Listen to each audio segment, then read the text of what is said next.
네, 저는 청년 예배에서 계속해서 여호수아서를 한 장씩 설교를 하고 있습니다. 그래서 약 2달 전 5월 30일에 여호수아 4장을 설교했었는데 제가 한 장씩 설교하니까 다소 길다는 얘기가 있었습니다. 그래서 오늘 한번 짧게 도전을 해보도록 하겠습니다. 김미서 자매가 옆에서 웃고 있지만 한번 도전을 해보도록 하겠습니다. 그 여호사 4장의 내용을 기억하는 그 설교 제목을 기억하는 분이 계실까요, 세윤 씨? 예, 예. 그죠? 12돌을 세우다. 역시 탁월합니다. 12돌을 세우다. 혹시 설교 내용까지는 기억 못하겠죠? 가물가물하죠. 저번 주에 설교도 가물가물하고 어제 저녁에 밥 못 먹는지도 가물가물하잖아요. 요즘 청년 치매가 심각하기 때문에 제가 여러분들에게 늘 설교할 때마다 앞에 그 전에 것들을 정리해 드렸었는데 그러니까 이 설교가 길어지더라고요. 그래서 오늘은 믿음으로 하지 않겠습니다. 그래서 혹 궁금하신 분들은 매번 정리했기 때문에 저번 설교 서두에 그간 여호수아 내용을 정리한 것을 참고하시면 좋겠고, 오늘은 바로 여호수아서 5장의 내용을 살펴보도록 하겠습니다. 예, 아멘 나왔습니다. 감사합니다. 네, 여호수아 5장은 이러한 내용으로 시작합니다. 1절인데요. 제가 읽어드릴게요. 요단 서쪽의 아모리 사람의 모든 왕들과 해변의 가나안 사람의 모든 왕들이 여호와께서 요단 물을 이스라엘 자손들 앞에서 말리시고 우리를 건너게 하셨음을 듣고 마음이 녹았고 이스라엘 자손들 때문에 정신을 잃었더라. 이거 어디서 많이 봤던 내용이죠? 그쵸, 김예강 형제. 어디서 봤었죠? 그죠? 여호수아서 2장에서 이전에 봤었죠. 여호수아서 2장에서 여리고성 정탐할 때 라합이 했던 고백과 굉장히 흡사하죠. 그죠? 이스라엘 백성들은 하나님의 능력으로 홍해 출애굽하여서 홍해를 건넜고 광야 40년 세월 동안 대적들을 승리하고 살아남았으며, 그리고 마침내 이제는 가나안 땅을 정복하기 위해 요단강을 건넜습니다. 이 충격적인 소식을 전해 듣자 가나안 사람의 모든 왕들까지 이 마음이 완전히 녹아내린 것을 오늘 1절은 증거하고 있습니다. 이 가나안 사람들의 사기는 완전히 떨어졌죠. 그에 반해서 이스라엘 백성들은 굉장히 사기가 높겠죠. 하나님께서 요단 강물을 가르시고 마침내 약속하신 그 땅에 들어왔으니까 이스라엘 사기는 굉장히 높고 적들의 사기는 바닥인 상황입니다. 지금이 바로 가나안 땅을 공격하기에는 적기인 타이밍이죠. 그러면 이제 이스라엘 백성들이 와 하면서 신나게 그 가나안 땅으로 쳐들어가야 될 것 같은데, 오늘 우리가 함께 읽은 여호수아서 5장은 하나님께서 이스라엘 백성에게 뜻밖의 것들을 요구하시고 뜻밖의 사건들을 경험하게 하시는 것을 우리는 이 말씀들을 통해서 알 수 있습니다. 바로 그것은 세 가지인데요. 한번 따라해 봅시다. 할례, 유월절, 여호와의 군대 대장. 네, 이렇게 세 가지 사건이 오늘 등장합니다. 아무리 생각해도 지금 바로 공격을 해야 할 것 같은데, 지금이 적기인 것 같은데 하나님께서 그 타이밍에 다른 것들을 요구하시는 것이지요. 이 요구들은, 이 사건들은 하나로 묶으면 사실은 전쟁 준비입니다. 이 눈치채셨을지 모르겠지만 사실 우리가 계속해서 읽어오고 함께 나눴던 여호수아 1장부터 5장까지의 내용은 하나님께서 앞으로 펼쳐질 가나안 땅에서의 전쟁에 대한 준비를 차근차근 해 나가시는 작업이었습니다. 이 무엇을 준비시키셨을까요? 우리가 읽었던 내용들에서 무엇을 준비시키셨나요? 여호수아서 1장, 갑자기 설명하는 것 같아서 민망해진데, 여호수아서 1장은 가나안 땅의 싸움의 핵심을 하나님께서 말씀하시죠. 그 땅의 싸움의 핵심은 칼과 창이 아니라 하나님의 말씀 지켜 행하는 것에 있다. 이것에 강하고 담대해라. 이 말씀이 너희에게 승리를 준다. 그리고 2장은 이 정탐 사건을 통해서 가나안 땅의 그 정신적인 상태에 대해서 보여주죠. 변화된 너네 존재가 가나안 땅에 사람들로 하여금 패배를 이미 직감하게 하고 있다. 너네가 이미 승리한 싸움이니 그 땅에 가서 생명의 전리품을 취해라 라고 말씀하시고, 3장에서 중요한 것은 진영이 바뀌는 거라 그랬죠. 그래서 이제는 하나님이 여호와의 언약궤가 그들 앞에 행해서 요단강이 갈라지는 것을 통해서 이 전쟁은 앞서 행하시는 그 하나님을 쫓아갈 때 하나님께서 이미 승리하신 것을 이스라엘 백성들에게도 주신다. 이 땅은 하나님께서 먼저 가셔서 하시는 싸움이다라는 것을 살펴봤고요. 마지막 4장은 너네가 이 땅을 어떻게 들어오게 되었는지 하나님의 그 요단 강물을 가르신 일하심을 너네가 영원히 기억해라. 그리고 너네가 이 땅을 건널 때 개인이 아니라 공동체로 건넜음을 기억해라. 하나님께서 너네를 개인이 아닌 거룩한 공동체로 부르셨다. 거룩한 형제의식을 가져라 라는 준비의 내용까지 우리가 살펴봤었습니다. 이전의 것들을 더 축약한 건데 다시 말하게 됐네요.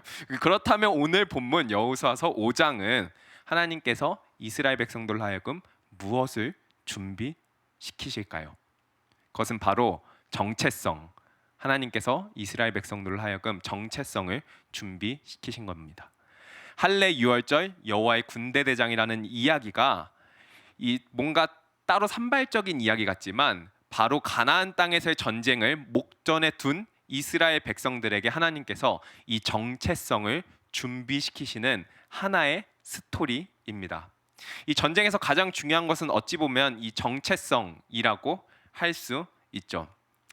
이 싸움을 행하는 우리는 누구인가? 어떤 존재인가? 우리가 이 싸움을 할 수 있는 근거는 무엇인가? 이 싸움은 어떤 자격을 가진 존재들이 참여할 수 있는가, 행할 수 있는가에 대한 이야기를 여호수아서 5장이 말해주고 있다라는 것입니다. 이 하나님께서 오늘 본문을 통해서 가나안 정복 전쟁의 출발선에 서 있는 이스라엘 백성의 정체성을 준비시키시고 재확인시키시는데요. 오늘 이 말씀을 통해서 이 삶이라는 약속의 땅을 살아가는 우리들에게 주시는 이 세 가지 점검 사항을 통해서 우리의 정체성이 다시 한번 확인되고 점검되고 새로워지는 시간 되기를 간절히 소망합니다. 아멘.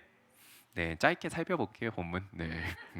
먼저 살펴볼 것은 이 첫 번째 점검 사항입니다. 한번 따라해 봅시다. 너희는 정말 하나님께 속한 존재인가? 첫 번째 하나님께서 이스라엘 백성과 우리에게 주시는 점검 사항은 너희는 정말 하나님께 속한 존재인가입니다.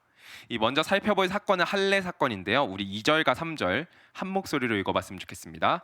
2절과 3절입니다. 시작. 그때 여호와께서 여호수아에게 이르시되 너는 부싯돌로 칼을 만들어 이스라엘 자손들에게 다시 할례를 행하라 하시매 여호수아가 부싯돌로 칼을 만들어 할례산에서 이스라엘 자손들에게 할례를 행하니라. 아멘. 이 할례는 무엇입니까? 이 창세기 17장에서 하나님께서 아브라함과 아브라함의 후손들에게 주신 표징이죠. 세상과 구별되어 하나님께 속했다는 의미를 가진 표징입니다. 이스라엘 백성들에게 이 할례를 영원토록 행하라고 하나님께서 말씀하셨죠. 그래서 이스라엘 백성들이 이 할례를 행했는데 이 할례를 이 본문에 보면 다시 행하라라는 내용이 나옵니다. 이거는 할례를 행했던 사람들에게 다시 행하는 것이 아니라 이스라엘 백성들 안에 이 아브라함과 아브라함의 후손들에게 하나님께 주셨던 하나님께 속한 증거인 이 할례가 끊겼었던 것을 의미합니다. 끊겼었으니 이제 다시 할례를 행하라라는 것입니다. 그렇다면 왜 이스라엘 백성들이 이 할례를 한동안 끊긴 상태로 지냈어야만 했을까요? 그것은 4절과 7절인데요. 그냥 제가 간단히 설명드리면 할례를 받았던 이 애굽에서 나왔던 백성들이 있었습니다. 그런데 그 백성들이 여호와의 음성을 청종하지 않고 하나님을 신뢰하지 않고 하나님께 불순종하죠. 그래서 하나님께서 그 처음 나왔던 1세대는 광야에서 40년의 세월을 통해서 다 죽게 하십니다. 이 기간은 하나님께서 이스라엘 백성들에게 내리셨던 징계의 기간이었기 때문에 이 광야길에서는 하나님께서 할례를 행하지 못하게 하셨습니다. 사실상 할례가 끊긴 것이지요.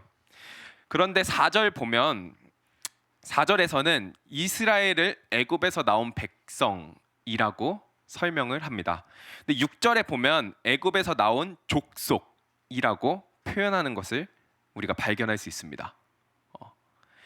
애굽에서 나온 백성, 이스라엘 백성 애굽에서 나온 백성이라고 얘기하다가 갑자기 애굽에서 나온 족속이라고 이야기합니다. 이거는 별 차이가 없어 보이는데 이 성경에서 하나님의 선택된 민족을 가리킬 때는 보통 백성이라는 단어를 씁니다. 그런데 그 선택된 백성 말고 일반 그냥 열방의 일반 백성들, 일반 사람들을 속할 때, 칭할 때는 족속이라는 용어를 사용합니다. 즉 할례를 받아서 하나님께 속한 거룩한 하나님의 백성인 이스라엘이 하나님의 말씀을 듣지 않음으로 불순종함으로 가나안 족속과 세상에 있는 족속과 다를 바 없는 일반 족속으로 전락해 버렸다라고 이야기하는 겁니다. 단순히 할례가 끊긴 게 아니라 일반 족속으로 전락해 버렸다는 것입니다. 이 하나님의 백성이 아니라면 하나님께서 약속하신 내용인 가나안 땅을 그들에게 주실, 허락하실 이유가 전혀 없죠. 그래서 하나님께서는 이 끊겼던 할례를 이스라엘 백성에게 다시 행하라고 오늘 본문에서 명령하십니다. 즉 전쟁을 앞둔 이스라엘 백성에게 할례를 다시 행하게 하심을 통해서 너네는 하나님께 속한 백성이라는 것을 다시 한번 새롭게 갱신하시고 하나님께 속한 백성만이 이 전쟁에 참여할 수 있음을 보여주는 것이라 할 수 있겠습니다. 이 할례 사건을 통해서 너네는 정말 하나님께 속한 존재인가를 하나님께서 확인시키시는 게 이 할례 사건이라고 할 수 있겠습니다. 좀 더 할례를 조금만 더 깊숙이 고민해 보면 이 할례는 좀 전에 하나님께 속했다는 것을 의미한다 했습니다. 그러면 하나님께 속했다는 것은 무엇을 의미할까요? 하나님께 속했다. 이 할례는 자신의 몸의 한 부분을 잘라내서 생사를 잘라내는 거죠. 생사를 잘라내서 자기 주장을 포기할 것을 상징적으로 선언하는 행위입니다.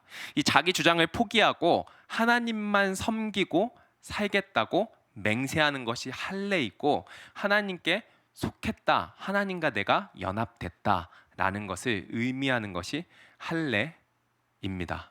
이스라엘 백성들이 이 하나님 앞에서 하나님께 속했다는 의미로서 자기의 주장들을 내려놓고 이제는 이전의 1세대와는 다르게 하나님께 완전히 속한 존재로서 그분을 섬기고 그분만을 따르고 그분의 말씀을 청종하는 존재로서 살아가겠다고 결단하는 그 자리라고 할 수 있겠습니다. 이러한 할례는 사실 우리가 받은 세례와 연속성을 갖는다 할 수 있습니다. 이제 옛사람의 나는 죽고 하나님을 섬기는 자로서 헌신하고 결단하는 할례가 이제 옛사람의 나는 죽고 예수 그리스도만 사시는 것, 이전에 나는 죽고 하나님만 내 삶의 유일한 주인이 되사 내 삶을 주장하시는 이 거룩한 자기 부인과 자기 주장을 포기하는 것, 이것이 할례고 이것이 우리가 받은 세례입니다. 오늘 이 이스라엘 백성들이 할례를 받음을 통해서 다시 하나님께 그들이 속한 백성이라는 것을 확인받은 것은 사실 우리에게 하나의 질문과 하나의 헌신을 또한 요구하고 있는 것입니다. 너네는 정말 세례받은 사람인가? 너네는 정말 하나님께 속한 존재인가? 너네는 너네 안에 있는 너네 옛사람을 부인하고 벗어버리고 예수 그리스도만 사는 그 새 사람을 입은 존재인가? 예수 그리스도의 거룩한 연합 가운데 들어가 있는 존재인가를 우리에게 물어보고 있다라는 것입니다. 이 이스라엘 백성들이 이 가나안 땅에 들어서는 이 출발선에서 하나님께 점검하신 내용, 이 첫 번째 내용이 우리가 이 땅을 살아감에 있어서 삶이라는 가나안 땅을, 삶이라는 약속의 땅을 살아감에 있어서 우리에게 먼저 점검되어야 할 것이라 성경은 이야기하고 있는 것입니다. 여러분은 누구에게 속한 존재입니까? 정말 하나님께 속한 존재입니까? 그렇다면 여러분들 삶 가운데는 이 거룩한 연합 가운데 자기 부인의 삶의 자리가 있습니까? 이것을 여러분들이 점검하시는 이 말씀의 시간이 되길 소망합니다.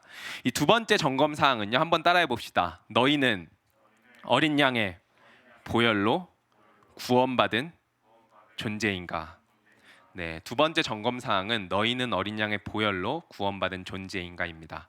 이 두 번째 오늘 보이는 사건은 유월절 사건인데요. 우리 10절입니다. 10절 우리 함께 고백해 보도록 하겠습니다. 10절입니다. 시작. 또 이스라엘 자손들이 길간에 진쳤고 그달 14일 저녁에는 여리고 평지에서 유월절을 지켰으며. 아멘. 이 유월절은 뭘까요? 모르는 것들이 막 나오니까 어려울 수도 있는데 이 유월절은 출애굽기 12장에 나오는 이 절기입니다. 하나님께서 이스라엘 백성들을 애굽에서 그리고 죽음에서 어린 양의 피로 그들을 구원하신 사건을 매년 기억하고 기념하는 절기가 이 유월절입니다. 그렇다면 그들이 어떤 것을 기억하고 기념하냐? 내가 이스라엘 백성들이 원래 어떠한 존재였는지, 그리고 그들이 어떻게 구원을 받았는지, 그리고 더 나아가 무엇을 위하여 구원을 받았는지 기억하고 기념하고 새롭게 하는 절기가 바로 이 유월절입니다. 이스라엘 백성들은 원래 어떤 존재였습니까? 이스라엘 백성들은 원래 애굽과 이 바로로 대표되는 이 세상과 죄의 노예로서 세상과 바로와 사실 자신을 섬기며 살아가던 존재들이었습니다. 그런데 이 애굽에서 노예로 살아가는 이들을 하나님께서 구원하십니다. 하나님께서 이 이스라엘 백성들이 더 나은 존재라서 애국과 바로보다 더 조건이 괜찮고 나은 존재라서 구원을 하셨을까요? 이 출애굽기를 찬찬히 읽어보면 아실 수 있겠지만 결코 그렇지 않습니다. 하나님께서 모세를 통해서 이스라엘 백성들을 구원하시려고 그들을 애굽에 모세 아론의 애굽에 보내셨을 때 이스라엘 백성에게 하나님께서 너네를 구원하시려 한다라는 이야기를 전했을 때 처음에는 이스라엘 백성들이 굉장히 좋아했거든요. 근데 출애굽기 5장에서 이 모세가 바로에게 가서 하나님의 백성을 내보내라라고 얘기하니까 바로가 이에 분노해서 너네 너무 편해서 그러는구나. 너네 그러면 내가 일을 좀 더 줄까 하면서 과중한 노역을 부과하자 이스라엘 백성들이 바로 모세를 원망하고 모세에게 화를 내고 하나님을 원망합니다. 흥미로운 것은 그러한 원망 다음에 이스라엘 백성들의 어떠함이 등장하지 않습니다. 이스라엘 백성들이 하나님께서 10가지 재앙을 내리시는 그 상황 가운데서 어떠한 신앙 고백이나 어떠한 행동을 했는지 하나것도 등장하지 않다가 갑자기 12장에서 하나님께서 그들을 구원하시겠다는 선포를 하십니다. 이것은 무엇을 의미합니까? 이스라엘 백성들에게 구원받을 만한 건덕지가 전혀 없었음을 의미합니다. 하나님께서 은혜로 그들을 구원하신 것이죠. 은혜는 자격 없는 자에게 주시는 선물, 그것을 하나님께서 자격 없는 이스라엘 백성에게 은혜로 구원을 허락하신 것이다라는 것을 성경이 이야기해 줍니다. 이 성경은 구원을 구속, 속량이라는 단어로 표현하는데 이는 값을 지불하여 샀다는 것을 의미합니다. 즉 이스라엘 백성들은 원래 죽어야 하는 존재들인데 어린 양이 그들을 대신하여 죽음으로 하나님께서 어린 양의 값으로 그 이스라엘 백성들을 샀다, 구원하셨다라는 의미입니다. 그럼 마지막으로 그 이스라엘 백성들은 무엇을 위하여 구원을 받았는가? 바로 세상과 죄의 노예였던 그 이스라엘 백성들이 세상과 자신을 섬기던 이스라엘 백성들이 하나님을 예배하고 하나님을 섬기도록 부름 받았다고 출애굽기가 이야기합니다. 이 이스라엘 백성들에게 하나님께서 구원해 주신 것으로 끝나는 것이 아니라 출애굽기 12장을 통해서 너네가 그때 그 구원받았던 사건들을 매년 계속 재현해라. 매년 재현하면서 이것들을 영원히 기억하고 기념하라라고 말씀하셨습니다. 그리고 여지없이 이때가 되자 이스라엘 백성들이 가나안 앞에서 여리고 앞에서 요단강을 건너자마자 이 예식을 행하고 있는 것입니다. 하나님께서 마치 이것은 우리가 봤을 때는 그냥 그때가 돼서 예식을 행한 거 아니야? 라고 생각할 수 있겠지만 하나님께서 10일 날 요단강을 건너게 하셨고 10일 날 할례를 받게 하셨고 그리고 14일 날 이 유월절을 지키게 하신 거였거든요. 근데 그 할례를 받으면 몸을 정상적으로 움직일 수 없는데 3일 정도 지나면 조금 움직일 수 있다고 합니다. 그래서 하나님께서 할례를 받고 나서 이 유월절을 지킬 수 있도록 하셨습니다. 왜냐하면 이 유월절이 할례를 받은 백성만 참여할 수 있는 절기이기 때문입니다. 하나님이 정교하게 이 날짜들을 계산하여 미리 예비하셔서 그들이 건너서 할례를 행하고 유월절 절기를 참여해서 이 하나님께서 우리가 원래 어떤 존재였는지 어떻게 우리를 구원하셨는지 그리고 원래 이 구원하신 우리의 목적이 무엇인지를 다시 한번 기억하고 되새기고 새롭게 하셨다라는 것입니다. 이 전쟁을 앞두고 정말로 너네가 어린 양의 보혈로 구원받은 존재인가? 어떻게 구원받았는가? 무엇을 위하여 구원받았는가를 기억하고 새롭게 하라는 명령인 것입니다. 사실 이 어린 양의 피로 구원받은 것은 그림자입니다.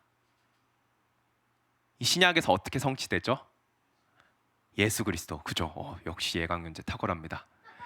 예, 세상 배광 목사님 하셨습니까? 죄송합니다. 예. 역시 목사님이십니다. 예강윤재 미안합니다. 예. 예. 세상 죄를 지고 가는 하나님의 어린 양 예수 그리스도. 우리는 자격이 없는, 우리는 근거가 없는, 우리는 세상보다 더 낫지 못한 존재들이었는데, 우리는 세상과 죄의 노예로서 세상을 그리고 나 자신을 섬기며 살아가던 아무런 조건이 없는 존재들이었는데, 세상 죄를 지고 가는, 나의 죄를 지고 가는 그 하나님의 어린 양 예수 그리스도께서 십자가에 달리셔서 그 피로 우리를 사심으로 우리가 구원받았다. 그리고 구원받은 우리가 그 하나님을 섬기며 예배하는 존재로 살아가야 한다라는 것을 동일하게 이스라엘 백성들이 넘어서 우리에게도 사실 이 유월절 사건을 통해서 보여주고 있는 것입니다. 이 첫 번째, 두 번째 할례 그리고 유월절 다 기억하죠? 네, 다 기억할 겁니다. 이 첫 번째를 통해서 하나님께서 너네가 정말 하나님께 속한 존재인가? 이 두 번째를 통해서 너희는 어린 양의 보혈로 구원받은 존재인가를 점검하시고, 이 11절 12절은 이러한 기록이 있습니다. 우리 11절 12절 제가 읽겠습니다. 유월절 이튿날에 그 땅의 소산물을 먹되 그날에 무교병과 볶은 곡식을 먹었더라. 또 그 땅의 소산물을 먹은 다음 날에 만나가 그쳤으니 이스라엘 사람들이 다시는 만나를 얻지 못하였고 그 해에 가나안 땅의 소출을 먹었더라. 아멘. 이러한 할례와 유월절 예식이 끝나고 이스라엘 백성들이 11절과 12절은 그 땅의 소산을 먹었다라고 이야기합니다. 이제 이스라엘 백성들이 40년 동안 광야에서 하나님께서 매일매일 내려주시는 만나를 먹었는데, 이제 그것이 그치고 그 가나안 땅의 약속의 땅의 소산을 먹게 됩니다. 이 소산물을 먹었다는 것은 많은 의미가 있지만 오늘 간단하게만 딱 하나만 얘기한다면, 이제 그들이 정말 하나님께 속한 백성으로서 그 땅의 주인으로서 그 땅의 열매를 먹었다는 것을 보여주는 겁니다. 그 땅의 열매를 먹은 그들이 그 땅의 진정한 주인이 되었다라는 것을 보여주는 것이라 할 수 있겠습니다. 이 마지막으로 이제 점검사함을 살펴보려고 하는데요. 우리가 살펴볼 마지막 점검사함은 너희는, 한번 따라해 봅시다. 너희는 어떠한 전쟁에 참여하고 있는가입니다. 네. 마지막 살펴볼 것은 여호와의 군대 대장 사건인데요. 이거 13절부터 15절까지 같이 읽어볼까요? 마지막이니까. 네, 같이 한번 읽어보도록 하겠습니다. 시작. 여호수아가 여리고에 가까이 이르렀을 때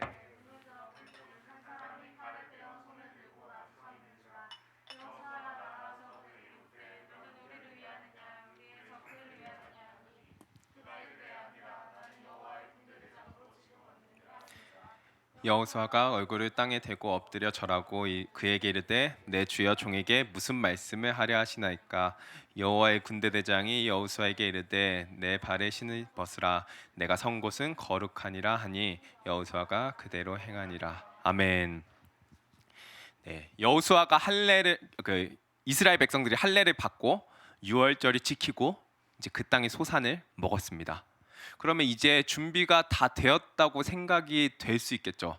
그래서 여호수아가 이제 여리고 성으로 진격을 하게 됩니다. 여리고로 진격하는 도중에 여호수아가 한 사람을 마주하게 되는데, 그 사람이 칼을 들고 길을 막고 서 있는 것이지요. 혹시 세윤 형제 길 가는데 칼을 들고 누가 길을 막고 서 있다면 뭐라고 질문하시겠어요? 그래서 좀 당황스럽겠죠. 분명 이게 적대적인 것 같다는 생각이 들겠죠. 그게 아무리 카터칼일지라도, 그죠? 이 굉장히 적대적이다. 저 사람 뭐지? 내 적인가? 날 되게 적대적으로 대하네라고 생각을 하겠죠. 길도 막고 칼도 들고 서 있으니까. 그래서 여호수아가 이제 그러한 적대적인 한 사람한테 묻죠. 너희는 우리를 위하느냐?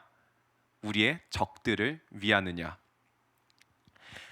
그냥 아군이냐 적군이냐라고 묻는 거죠. 뭔가 우리를 위하냐 우리의 적들을 위하냐 이러니까 뭔가 되게 멋있어 보이는데 그 사실 딱 하면 그냥 아군이냐 적군이냐 이렇게 물어보는 것이죠. 근데 이러한 질문에 대해서 A냐 B냐라는 질문에 대해서 이 한 사람은 동문서답 같은 대답을 하죠.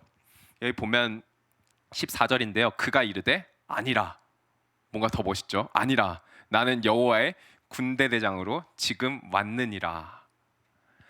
그 한 사람이 아니다, 나는 여호와의 군대 대장으로 왔다. 이 전쟁이 누구를 위한 전쟁이냐고 사실 물어보고 있는 겁니다. 야, 너 A야 B야? 우리를 위한 사람이냐 아니면 우리 적군이냐라고 물어보는 여호수아에게 그 여호와의 군대 장관이 그 질문 잘못된 질문이다. 너 누구를 위한 전쟁을 하고 있냐? 이거 너를 위한 전쟁이냐? 누구를 위한 전쟁을 하고 있냐? 나는 여호수아의 편도 이스라엘의 편도 아니고 가나안의 편도 아니다. 내가 네 편이 되어야 되는 것이 아니라 네가 내 편이 되어야 한다라고 말씀하고 있는 것입니다. 이 말씀에 여호수아는 자기가 대면하는 존재가 사람이 아니라 신적 존재라는 것을 깨닫고 급히 절하죠. 그러자 이 여호와의 군대 대장이 내 발에서 신을 벗으라라고 명령합니다. 이 신을 벗는다는 것, 발에서 신을 벗는다는 것은 종이 된다는 것을 의미합니다. 그 당시 종은 지금도 종이 없죠. 종이 없긴 한데 그 당시 종은 자신의 어떠한 권리를 주장하거나 의견을 제시할 수 있는 권리가 없다라는 것을 의미합니다. 한마디로 정말 아무런 권리나 의견을 제시할 수 없는 종이라는 것입니다. 이 여호와의 군대 장관이 너가 내 종이 되라. 너는 하나님 저를 위해서 싸우시는 겁니까? 저를 위해서 싸워주셔야 됩니다 라고 생각하고 있지만 그게 아니라 너가 내 종이 되어야 한다라고 말씀하시는 것이죠. 그리고 또한 이러한 장면은 하나의 장면을 떠오르게 하는데 그것은 바로 그렇습니다. 출애굽기 3장의 장면이죠. 모세에게 하나님께서 나타나셔서 네가 선 곳은 거룩한 땅이니 내 신을 벗으라라고 말씀하셨던 그 사명을 부르시는 사건을 떠오르게 하죠. 이 80세 모세에게 하나님께서 찾아오셔서 그의 사명을 주시고 사명의 길을 가라고 명령하셨듯이 동일하게 여호수아에게도 너가 하나님의 종으로서 신을 벗고 하나님의 싸움을 싸우는 그 종으로서의 사명의 길을 걸어가라라고 명령하시는 장면이 오늘 장면이라고 할 수 있겠습니다. 이러한 점검 사항은 좀 전에 얘기했듯이 너는 어떠한 전쟁에 참여하고 있는가? 너는 너희의 욕망을 위한, 너희를 위한, 너희의 어떠한 것을 위한 전쟁을 참여하고 있는가? 그리고 그 전쟁 가운데 하나님을 도움으로 삼아서 하나님을 나의 전쟁의 도구로 사용하고 있는가? 아니면 너네는 그 하나님의 종으로서 하나님의 영광스러운 전쟁에 참여하고 있는 자인가를 물어보고 확인시키고 점검하고 있다라는 것입니다. 동일하게 우리에게도 이러한 질문을 하고 있는 것이죠. 하나님 제 편에 서 주십시오 라고 우리는 기도하고 하나님 제 도움이 돼 주십시오 라고 우리는 기도하고 바라지만 하나님께서는 나는 너 편도 아니라 저 사람 편도 아니야. 나는 하나님이다. 너가 내 종이 되고 너가 내 편이 되어야 한다라고 말씀하시는 것입니다. 여러분들의 삶이라는 가나안 땅에서의 그 삶의 전쟁을 어떠한 전쟁을 누구를 위한 전쟁을 하고 계십니까? 여러분들은 여러분들의 욕망을 위한 여러분들의 어떠한 것을 위한 여러분들의 것을 이루기 위한 전쟁을 하고 계십니까? 그 전쟁 가운데 하나님을 동원하는 요구를 하고 계십니까? 아니면 여러분들은 거룩한 여호와의 전쟁을 싸우고 계십니까? 하나님께서 여러분들에게 나타나셔서 하시는 말씀은 네가 내 종이 되라. 너가 선 그 삶이라는 그 땅은 하나님께서 약속의 땅으로 주신 거룩한 땅이니 마땅히 신을 벗어 내 종이 되어 마땅한 거룩한 삶으로서 여호와의 전쟁을 싸워 나가라라고 명령하고 요청하고 계신 것입니다. 여러분들이 삶 가운데 우리는 어떤 싸움을 싸우고 있는가? 나는 거룩한 신을 벗고 여호와의 사명을 감당하는 자인가 점검하게 되시는 여러분들의 삶 되기를 간절히 소망합니다. 이제 말씀을 마무리하려고 합니다. 이 요단강을 건너고 이스라엘 백성들은 여리고 앞에 서 있습니다. 하나님께서 준비 과정의 마지막이자 전쟁의 출발선에 서 있는 이스라엘 백성들에게 계속해서 확인하시는 것은 다른 것이 아니라 정체성입니다. 마치 적기인 것처럼 지금 쳐들어가야지 승리할 것 같고 지금이 완벽한 타이밍인 것 같고 뭔가 다 된 것 같은데 그 타이밍과 상황보다 하나님께서 중요하게 생각하시는 것은 바로 이 정체성. 정체성을 상실하면 모든 것을 다 상실해버리기 때문입니다. 이스라엘 백성들이 이후의 전쟁 가운데 결국에는 패배하게 되고 혹은 이스라엘 이후의 전쟁 가운데 결국에는 가나안 땅을 전부 정복하지 못하게 되는 것은 바로 이 정체성을 그들이 상실해 버렸기 때문입니다. 하나님께서 이전과는 다르게 이 가나안 땅으로 들어와서 요단강을 이미 건넌 다음에 이 세 가지 정체성을 준비시키시는 것에는 이러한 의미 또한 있겠습니다. 너네가 만약에 가나안 땅에 들어가서 그 땅의 싸움들을 하며 그 약속의 땅에 들어가서 삶이라는 약속의 땅에 전쟁을 할 때 너네가 어디로 가야 할지 모르겠고 너네가 패배 가운데 놓여 있으며 너네가 어떠한 존재인지 어떻게 나아가야 될지 어떻게 이 싸움을 해야 할지 아무것도 모르는 그때에 너네가 이 마지막 준비이자 첫 번째 출발선이었던 이 길갈 그리고 여리고성 앞으로 돌아와서 너네 정체성을 다시 한번 재확인하고 그 땅 가운데로 다시 들어가서 그 싸움을 행하라라는 하나님의 요청과 이 점검 사항이 담겨 있는 것이라 생각할 수 있겠습니다. 이 점검 사항 뭐였습니까? 첫 번째, 정말 하나님께 속한 존재인가? 너희가 정말 우리가 정말 하나님께 속한 존재인가? 이 두 번째는 우리는 정말 어린 양의 보혈로 구원받은 존재인가? 세 번째는 너희의 욕망을 위한 전쟁을 싸우고 있는가? 아니면 하나님을 위한 하나님 나라의 영광스러운 전쟁에 참여하고 있는가? 이 세 가지를 점검하라고 하십니다. 이 세 가지를 점검한 다음에야 전쟁에 나가며 여리고의 영광스러운 승리가 있습니다. 사랑하는 우리 청년 기쁨 가족 성도 여러분, 이 말씀을 우리가 마주함에 있어서 우리가 먼저 혹 내 안에 이스라엘 백성들이 점검했던 이 내용들이 점검되고 있는지 이 정체성이 내 안에 있는지 확인을 해봤으면 좋겠습니다. 이 가나안 땅이라고 하는 약속의 땅이라고 하는 이 것은 사실 우리의 삶을 대표한다고 했었죠. 우리의 삶 가운데 하나님께서 주신 이 거룩한 전쟁, 거룩한 사명 가운데 우리는 어떠한 존재로서 나아가고 싸우고 살아가고 있습니까? 이것이 이 말씀이 우리에게 물어보는 것이며 그 싸움 가운데 이 세 가지 정체성을 매순간 새로이 하여 여호와의 군대 장관 앞에 섰던 그 여호수아가 거룩한 신을 벗고 거룩한 땅에서 그 거룩한 전쟁을 위해 싸워갔듯이 우리도 그 동일한 정체성의 질문 앞에 이 싸움, 내 삶, 나에게 속한 것 아니고 나를 위한 것 아니라 나는 하나님께 속한 백성입니다. 나는 하나님으로 말미암아 예수 그리스도의 피로 말미암아 구원받은 백성입니다.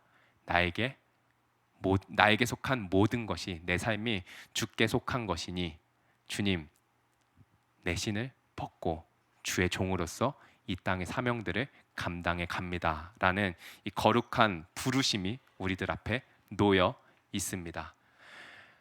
이 부르심 앞에 사랑하는 기쁨 가족 청년 성도 여러분들께서 늘 이 정체성을 새로이 함으로 승리하는 삶, 하나님께서 이미 승리하신 그 승리를 성취하고 맛보는 삶, 이 되기를 간절히 소망하고 하나님께 속한 거룩한 전쟁 가운데 하나님께 속한 거룩한 군사로서 새롭게 되는 매 순간의 삶이 되기를 간절히 소망합니다. 아멘.